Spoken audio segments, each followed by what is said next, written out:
sejahtera bagi kita semua. Om Swastiastu, Namo Buddhaya, salam kebajikan. Salam dan bahagia Ibu dan Bapak Guru hebat. Kimia adalah salah satu mata pelajaran yang kurang diminati oleh peserta didik. Hal ini karena pembelajaran kimia dianggap sulit untuk dipahami karena bersifat abstrak. Padahal ilmu kimia memiliki peranan penting dalam kehidupan. Sebagai guru kimia di SMA Negeri 2 Ambon, saya berusaha untuk menghadirkan wajah baru atas stigma bahwa kimia sulit untuk dipahami melalui inovasi yang dikembangkan dalam pembelajaran kimia pada kelas 12 pilihan mapel kimia. Inovasi yang saya kembangkan dengan nama Gemar Badati, gerakan Mari Belajar Aktif dengan aplikasi teknologi inovatif.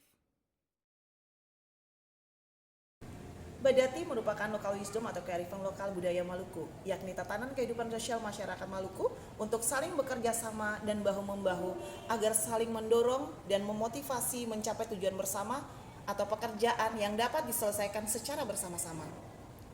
Dengan memfokuskan pada kompetensi 4C, peserta didik dapat aktif dan saling berkolaborasi, berpikir kritis atas permasalahan atau isu-isu sentral yang akan diselesaikan dengan konsep kimia yang mereka pahami.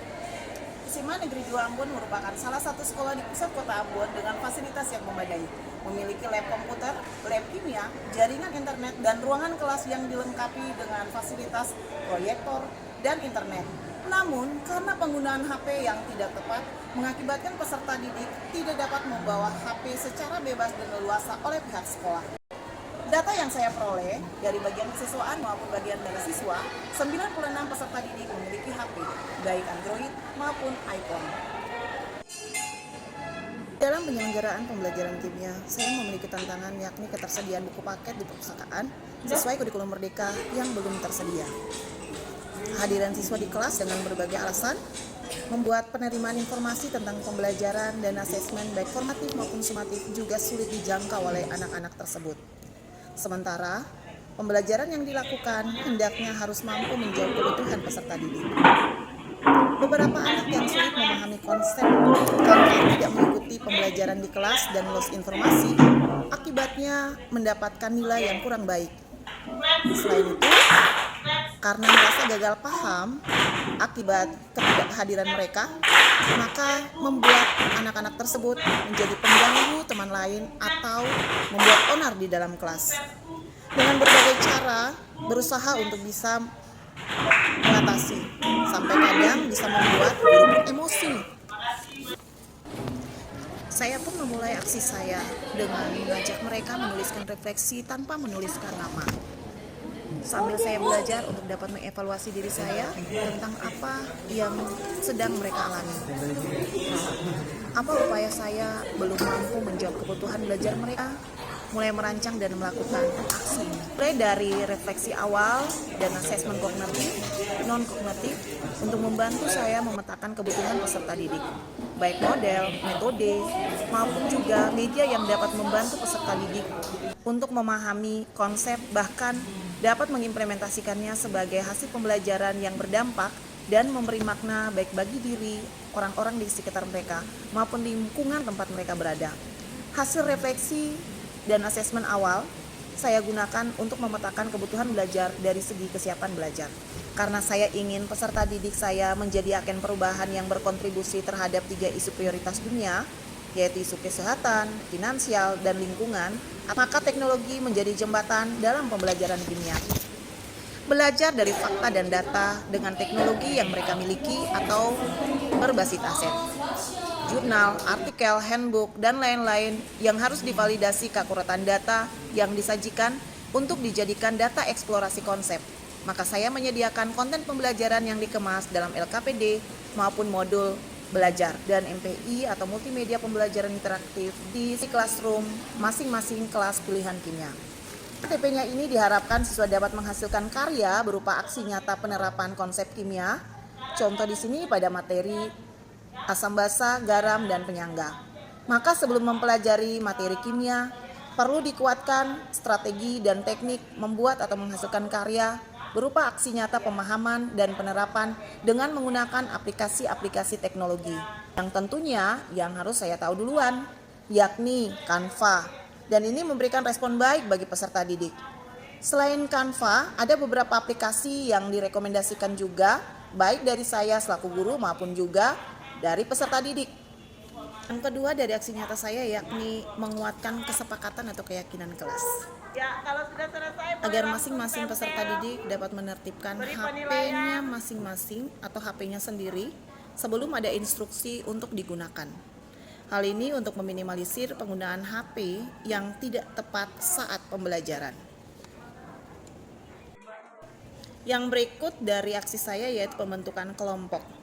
Pembentukan kelompok dalam proses pembelajaran didasarkan pada hasil asesmen kognitif yang telah dilakukan. Loh, kenapa ada tulisan? Oh, tidak. Dalam proses pembelajaran, peserta didik pun diberikan kesempatan untuk dapat menuliskan ide kreatif lewat brainstorming. Untuk bagaimana nantinya karya yang mereka akan hasilkan sebagai bukti pemahaman dan penerapan konsep kimia yang dipelajari lewat aksi nyata yang dilakukan. Yang berikutnya adalah mengajak peserta didik untuk mengidentifikasi masalah yang telah diberikan di LKPD atau Lembar Kerja Peserta Didik untuk berkolaborasi mencari dan menemukan apa yang menjadi akar penyebab masalah dan alternatif solusi serta menentukan solusi yang tepat yang dapat mereka lakukan sesuai dengan potensi diri mereka. Tentunya mereka dapat menggunakan konsep pembelajaran kimia yang telah mereka pahami untuk bisa mengatasi masalah-masalah tersebut.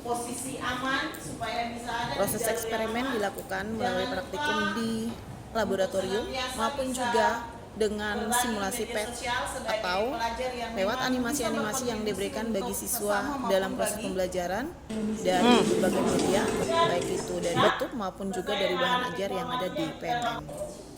Aksi selanjutnya adalah asesmen akhir belajar yang dikemas dalam bentuk game for education, baik dengan quizzes, word wall, quiz wizard, maupun juga dengan menggunakan aplikasi Canva, Smart App Creator, serta juga dalam Google Form dan aplikasi lainnya yang bisa digunakan untuk asesmen. Di sini hasil belajar peserta didik selain nantinya ditempelkan pada galeri wall yang ada di kelas mereka, mereka pun juga menyelesaikan masalah yang mereka pilih dan dipublikasikan pada media sosial mereka untuk dilihat oleh siapa saja. Jadi semua orang bisa melihat hasil belajar mereka. Hal ini bertujuan untuk meningkatkan rasa percaya diri, tanggung jawab, dan kepedulian mereka bagi orang lain, juga lingkungan mereka. Selain itu, tujuan aksi berbagi ini juga untuk meningkatkan kompetensi peserta didik, yakni kompetensi 4C. Sebagai generasi muda yang hidup di zaman modern dan mampu menyebarkan virus kebaikan dengan berbagai aplikasi teknologi yang mereka miliki seperti Instagram, TikTok, Facebook, Snap, Twitter, dan lain-lain. Dari aksi ini, hal baik yang saya dapati adalah satu, semua anak mendapatkan informasi belajar yang sama, yaitu di classroom. Yang kedua, anak-anak bersemangat dan antusias untuk menyelesaikannya. Yang ketiga, peserta didik berusaha menjadi pribadi yang berguna bagi diri, keluarga, dan orang lain. Yang keempat, peserta didik semakin kreatif dan berpikir kritis untuk menemukan dan memberikan pikiran-pikiran solutif, bahkan dengan aksi nyata yang mereka implementasikan.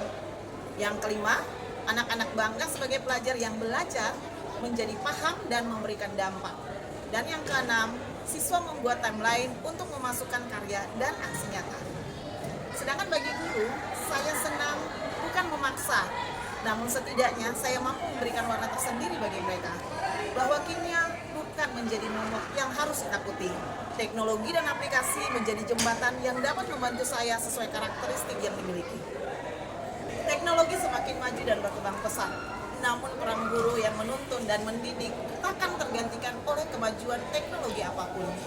Justru dengan memanfaatkan teknologi aplikasi dengan benar dan tepat, dapat memotivasi dan mempromosikan peserta didik kita sebagai agen transformasi pendidikan yang berpedoman pada kultur dan tatanan kehidupan sosial budaya sebagai insan yang berkebinekaan.